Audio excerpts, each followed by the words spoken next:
तो जीत के कौन आएगा? तुम आओगे जीत के, मैं ही जीत के आऊंगा। यही है ना।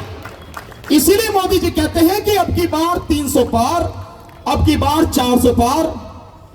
जरा बैलेट पेपर से मैदान में आओ ना यार, जब पता लगे कि कौन जीता और किसकी हुई हार। है नहीं है।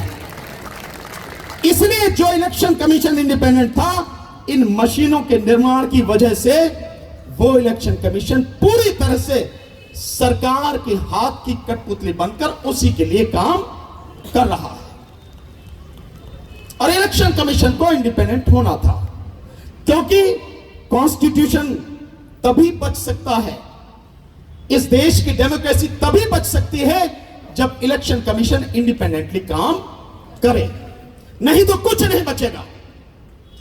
और इसी तरह से जब इलेक्शन कमीशन बनाया सरकार ने, मशीनें वो बना रहे हैं, चुनाव वो करा रहे हैं, तो जीत के भी वही आते हैं। होना ये चाहिए कि प्रणाली वो अपनानी चाहिए। टेक्नोलॉजी, आप कहते हैं कि टेक्नोलॉजी एडवांस हो रही है तो हम पीछे क्या देखना।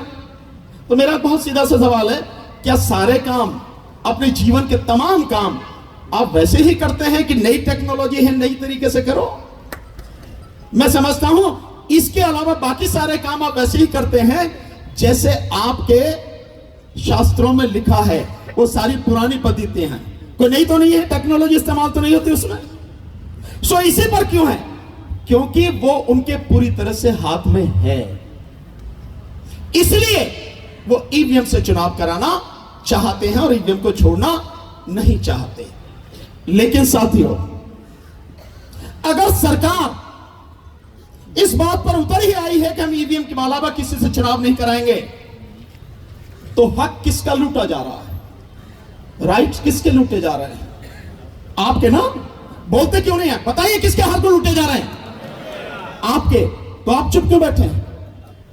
मतलब चंद लोग आएंगे, अपनी व्यवस्था बनाएंगे और अपनी व्यवस्था के अनुसार इलेक्शन करवाएंगे और अपने आप जीत के चले जाएंगे और उसके बाद आपके तमाम हकों को खत्म कर देंगे। तो हम किस बात के लिए हैं फिर? आपको क्या करना चाहिए? जेल भरो नहीं, उससे पहले और भी कुछ करो, और भी कुछ करना है। जेल तो भरना ही है, लेकिन उससे पहले और भी कुछ करना है। और मैं आपको बताऊंगा साथियों करना क्या है। करना यह है साथियों, हम लोगों को पूरी ईमानदारी के साथ ये लड़ाई लड़नी है। और इस लड़ाई को लड़ने के लिए हमें किसी को गाली नहीं देनी, किसी को थप्पड़ नहीं मारना है, किसी को लाठी डंडे तलवार गोली से हमें कुछ नहीं करना है। केवल एक ही काम करना है, क्योंकि ये सबकी लड़ाई है, हमारा सबका हक एक ही है। वोट देना मेरा आपका सबका अधिकार है और आपकी और मेरी वोट का अधिकार सुरक्षित रहे, तो ये हम सबकी लड़ाई है।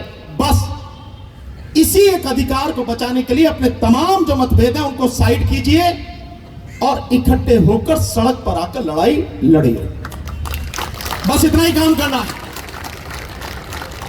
और ये ठान लीजिए कि किसी भी हालत में 2024 का लोकसभा चुनाव हम बैलेट पेपर के अलावा ईवीएम से नहीं होने देंगे। मैं आपको एक चीज और बताता हूं, वो भी आपको बताना जरूरी है, वो भी बड़ा एक डॉक्यूमेंट्री प्रूफ है। हमने इलेक्शन कमीशन को आरटीआई लगाई और आरटीआई लगा के हमने उससे इलेक्शन कमीशन से 18 सवाल पूछे।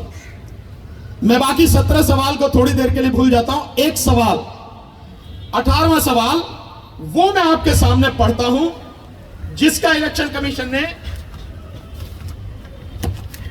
जो हमने पूछा और उसका जो जवाब दिया। आप सारे लोग पढ़े लिखे लोग हैं, आप तो क्रांति की भूमि के हैं, गोवा को आजाद कराने वाले आप ही के बुजुर्ग तो थे नहीं थे? बताओ। सो गोवा को आजाद कराया, देश को आजाद नहीं कराओगे? क्या हुआ बताइए ना, कराएंगे नहीं कराएंगे? तो हमने इलेक्शन कमीशन से एक सवाल पूछा। देखिए, आप मार्केट से कुछ भी लेने जाते हैं, कोई सामान, ये समझिए मेरे हाथ में माइक है, ये माइक किसी ने तो बनाया होगा, इसको किसी ने सर्टिफाइड तो किया होगा, वेरीफाई तो किया होगा, ये स्पीकर चल रहे हैं, ये सारा सिस्टम चल रहा है, आपके हाथ में मोबाइल है, सब कुछ। कहीं भी देखिए बाकायदा इसको सर्टिफाइड किया जाता है।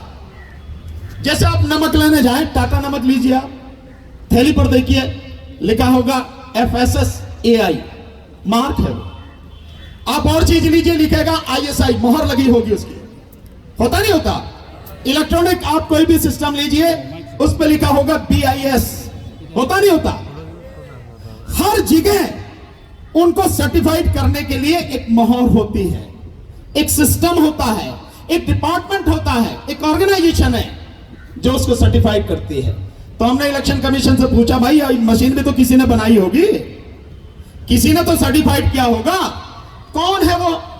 सवाल हमारा था, whether EVMs, electronic voting machines and VVPAT, voter verifiable paper audit trail, is certified and verified by any authentic recognized institutions of the government of India as well as by any international institution, agency or organization.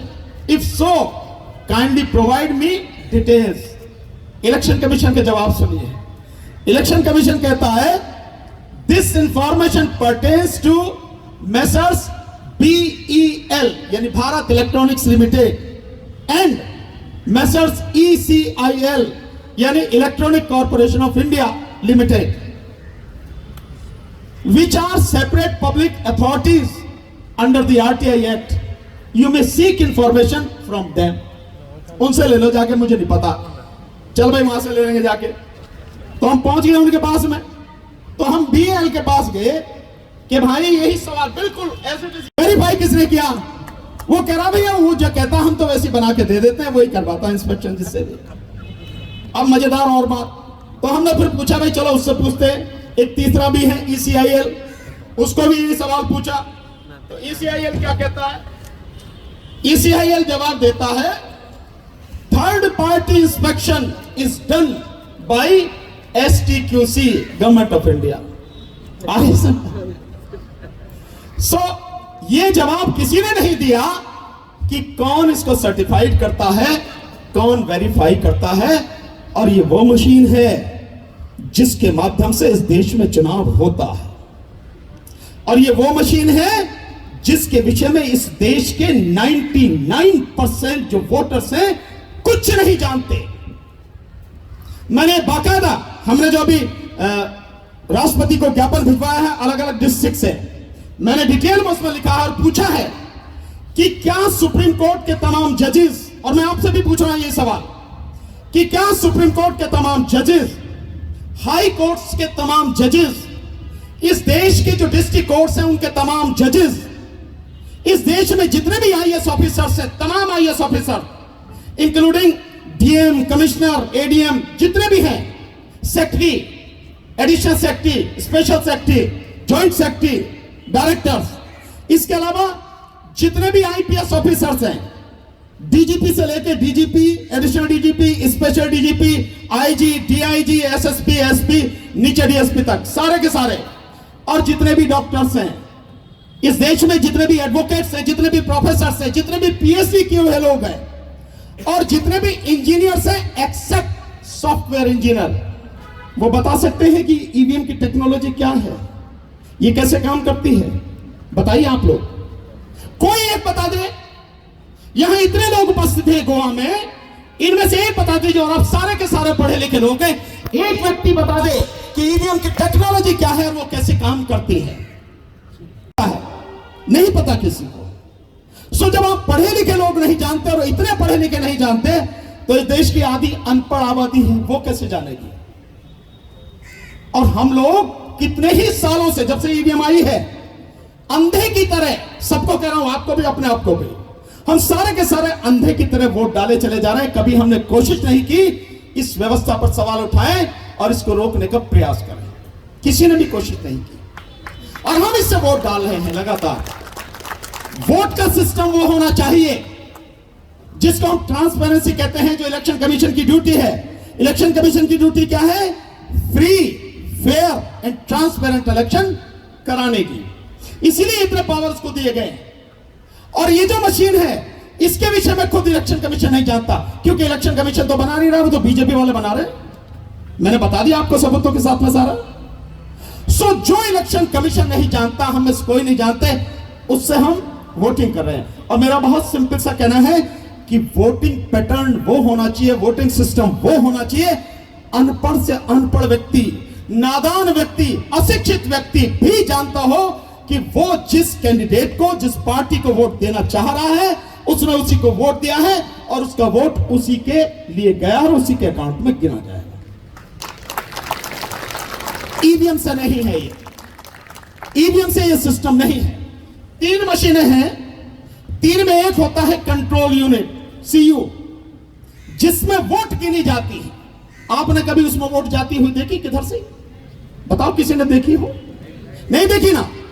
उसकी गिनती होती है उससे, और जिसमें आप button दबाते हैं उसमें बटन दबता है, लाल बत्ती जलती है और आप समझ लेते हैं कि वोट हो गई, यही कहा जा रहा है। और जिसमें जाती है वीवीपैट में पर्ची दिखती 7 सेकंड के लिए, वो पर्ची आपको मिलती नहीं, वो उसी डिब्बे में गिर जाती है, उसकी गिनती नहीं होती। क्या तमाशा है यार। हम लोग सारे के सारे क्या अनपढ़ हैं क्या? बिल्कुल हम लोगों को समझ नहीं है क्या? जो आप जैसा चाह रहे हो हमसे करा रहे हो। इससे गंदा सिस्टम कोई और हो नहीं सकता कि जिसमें पर्ची है उसकी गिनती नहीं होती और जिसमें हमें दिखता नहीं आप उसकी गिनती करके हमें बता दो तो ये हार गया, ये जीत गया। लेकिन अब जब मैं कह रहा हूं आपसे, अब इसके बाद ये सिस्टम हम चलने नहीं देंगे, किसी कीमत पर चलने नहीं देंगे। बताइए, हाथ उठा के चलने दोगे या नहीं? ये कैमरा वाले भाइयों, ये जरा दिखाओ ये सब लोगों की जो हाथ उठाते हुए, नहीं चलने देंगे किसी भी सूरत पर। अब जो चुनाव होगा 2024 का, वो केवल और केवल बैलेट पेपर से होगा। अब तक जो कुछ हो लिया, अब आगे हम नहीं होने देंगे। एक सवाल आता है, हमें लोग कहते हैं आपके साथ में पॉलिटिकल पार्टियां क्यों नहीं आ रही हैं? सबसे ज्यादा तो वही स्टेक है उनका इसमें लगा हुआ। सो मैं कहता हूं ये सवाल तो आपको पॉलिटिकल पार्टियों से पूछना चाहिए, क्यों नहीं आ रहे? पर आप मेरे से पूछ रहे हो तो मैं तो बहुत सिंपल सा है, अगर वो नहीं लड़ेंगे तो क्या मैं भी नहीं लड़ूं? मैं तो जानता हूं नेताओं को कोई फर्क नहीं पड़ता, नेता इस पार हो या इस पार हो, नेता का कुछ नहीं बिगड़ता। जब भी बिगड़ता है वो जनता का बिगड़ता है, लोगों का बिगड़ता है, गरीबों का और आम आदमी का बिगड़ता है। सो ये लड़ाई नेताओं की नहीं है, ये लड़ाई हमारी जनता की लड़ाई है। और ये बात मैं आज से नहीं कह रहा, मैं पिछले 5 साल से लगातार कह रहा हूं कि देश में जो अब लड़ाई है वो जनता की लड़ाई है। आपने लड़ ली तो आपके आने वाले बच्चों का भविष्य बच जाएगा, आप बच जाओगे, नहीं तो देश को तबाह होने से कोई नहीं बचा पाएगा, कोई भी। सिर्फ 4 महीने हैं इस देश के लोगों के पास, सिर्फ 4 महीने। अगर इन 4 महीनों में आपने सच्चाई को समझ लिया और लड़ने के लिए सड़क पर आ गए तो अपनी नस्लों को बचा पाएंगे, अपनी फसलों को बचा पाएंगे, अन्यथा कुछ बचेगा नहीं। मैं लिख के दे सकता हूं इस बात को, क्योंकि सरकार जिस तरह से काम कर रही है, सरकार किसी की सुन नहीं रही है। एक प्रधानमंत्री का काम यह नहीं है कि मंदिर बनाए, प्रधानमंत्री का काम है कि देश में बेरोजगारी है तो बेरोजगारी खत्म करने के लिए काम करे। यह काम है प्रधानमंत्री का। प्रधानमंत्री का काम है महंगाई है तो उस पर कंट्रोल करे। और अगर वो कहता मैं कंट्रोल नहीं कर सकता तो जिस समय चुनाव आते हैं उससे पहले आप कैसे पेट्रोल और डीजल के दामों को कम कर देते हो, रोक देते हो, वहां पर कैसे करते हो आप? यह है प्राइम मिनिस्टर का काम। प्राइम मिनिस्टर का काम है कि इस देश में जो भी जन्मा है उस हर बच्चे को एजुकेशन मिले और बेस्ट एजुकेशन मिले, बेस्ट। यह है प्राइम मिनिस्टर का काम, यही सरकार का काम है। लेकिन सरकार का ध्यान इस पर नहीं है। सरकार का ध्यान होना चाहिए कि जो लॉ एंड ऑर्डर की सिचुएशन है वो सही हो। ये नहीं कि आप मंदिर में जाके टल्ली बजा रहे हो, ये प्राइम मिनिस्टर का काम नहीं है, ये प्राइम मिनिस्टर का काम नहीं है।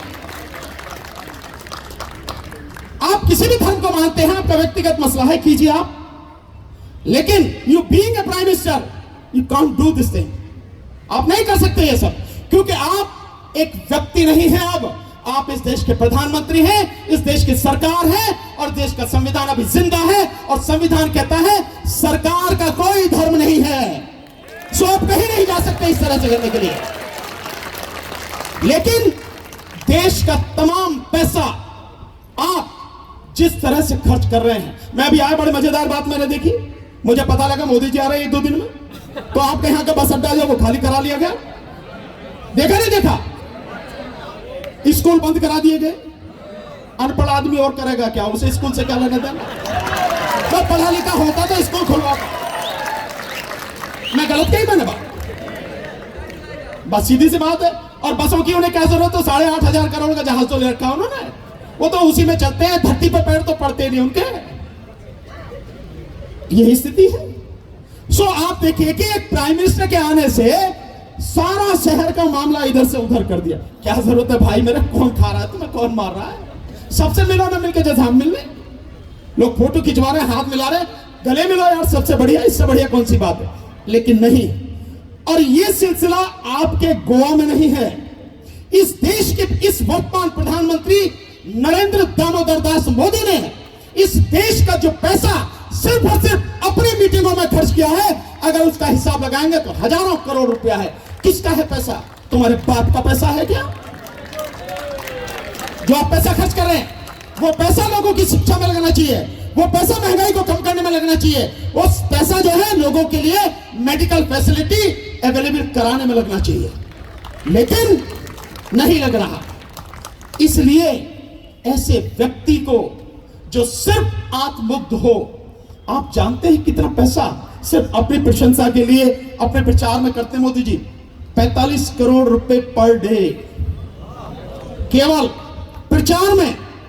आप इसको कैलकुलेट कर लीजिए, जो अग्निवीरों को एक दिन की तनख्वाह मिलती है 1000 रुपए, 4.5 लाख अग्निवीरों को जो तनख्वाह मिलती है, उतना पैसा देश का प्रधानमंत्री एक दिन में सिर्फ अपने प्रचार पर खर्च करता है, सिर्फ अपने प्रचार पर।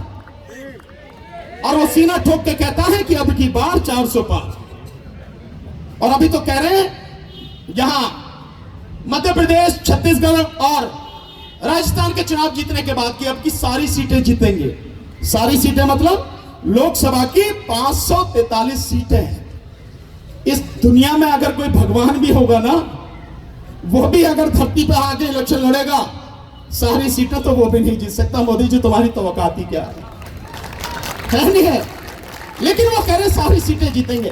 कैसे इतना विश्वास है? वो मशीन, क्योंकि बनाने वाले वही हैं, कराने वाले वही हैं, तो जीत के भी वही आएंगे। लेकिन ये सिलसिला बहुत हो चुका, ये देश बहुत बर्दाश्त कर चुका, अब इसके बाद कुछ नहीं। और अगर हम आज नहीं लड़े तो हमें कल लड़ना पड़ेगा, कल भी अगर नहीं लड़े तो फिर आगे लड़ना पड़ेगा। मैं पूरे विश्वास के साथ कह सकता हूं, इस देश के लोगों को एक दिन अपनी और अपनी जो औलाद है, अपने जो बच्चे हैं, उनकी लड़ाई लड़नी ही पड़ेगी। अब तय आपको करना है, वो लड़ाई आज लड़ोगे, 2 साल बाद लड़ोगे या 100 साल बाद लड़ोगे। जितनी देर में लड़ोगे उतना ही बड़ा नुकसान होगा। आज लड़ लोगे कम से कम नुकसान होगा। और एक चीज बताकर बात अपनी खत्म करूंगा। लोग कहते हैं कि समय बहुत कम रह गया, इलेक्शन तो सर पे है, कैसे रोकोगे ईवीएम को? भाई कहां समय कम है भाई? ये जो मशीनें होती हैं, इन मशीनों को इंस्टॉल करने में, बूथ तक पहुंचाने में पिछले तकरीबन 1 साल से काम होता है, 1 साल से। और उसके बाद ये बूथ तक पहुंचते हैं 1 साल। बैलेट पेपर को कितना समय लगता है छपने में? जिस दिन नॉमिनेशन विड्रॉल की डेट होती है, उस दिन शाम को 3 बजे यह निश्चित होता है कि अब इस कॉन्स्टिट्यूंसी से कौन कौन लोग कैंडिडेट हैं। 3 बजे के बाद वो लिस्ट बनती है, 5 बजे वो लिस्ट आपको बोर्ड पर लगा दी जाती है और हर किसी को पता लग जाता है कि इस कॉन्स्टिट्यूंसी में कौन कौन कैंडिडेट है। उसके बाद बैलेट पेपर छपने जाता है। तो मात्र 8 दिन में बैलेट पेपर छप जाता है और मशीन को 1 साल लगता है पूरा, वहां से लेकर वहां सब इंस्टॉल करने में। फर्स्ट लेवल चेकिंग होती है, देन फिर चेकिंग होती है, फिर आपके डिस्ट्रिक्ट में जाती है, फिर वहां से अलग अलग कॉन्स्टिट्यूंसी के लिए जाती है, फिर बूथ पे जाती है। और मशीन का खर्चा बहुत ज्यादा है। केवल ईवीएम मशीन ही 18,000 की है, बाकी वीवीपैट और वो जो आड़ंगा वो अलग, इतनी महंगी है। सो समय की कमी नहीं है। और इसके अलावा भी अगर समय चाहिए तो भारत के संविधान में ये प्रोविजन है, ये प्रावधान है कि इलेक्शन अगर परिस्थिति ऐसी हो जाए तो 6 महीने टाले जा सकते हैं। और देश को बचाने के लिए 6 महीने नहीं, अगर 1 साल में टालने पड़े तो भी किसी बात की चिंता नहीं है, टालेंगे जब हम सब देश के कोने कोने में, आप यहां गोवा में हैं, गोवा का कोई कोना ऐसा ना रह जाए जहां ये ईवीएम की आवाज घर घर तक न पहुंचे। किसी भी प्रदेश का कोई कोना ऐसा ना रह जाए जहां पर आवाज घर घर तक ना पहुंचे। और कोई ऐसा मोहल्ला, कोई ऐसा गांव, कोई ऐसा घर, भक्तों के घरों को छोड़ के ऐसा ना रह जाए जहां से हर व्यक्ति निकलकर मैदान में ना आए। भाई ये हमारे बच्चों के भविष्य का सवाल है। क्या जवाब देंगे अपनी औलादों को, अपने बच्चों को? हमारे बुजुर्गों ने लड़ाई लड़ी तो आज हम यहां तक पहुंचे हैं। अगर हम नहीं लड़ेंगे तो अपनी औलाद से आंख मिला पाएंगे क्या? कम से कम मैं तो ये नहीं होने दूंगा। इसलिए मैं तो पूरी ताकत से लड़ रहा हूं। जो होगा सो देखा जाएगा। जब तक जिंदगी है तब तक कोई मार नहीं सकेगा, और जिस दिन मौत आई है उस दिन कोई बचा नहीं सकेगा। लेकिन जब तक जिंदा है, जिंदा रहने का उदाहरण पेश करेंगे और पूरी जी जान और ताकत के साथ में लड़ेंगे। आपको भी लड़ना होगा साथ हमारे।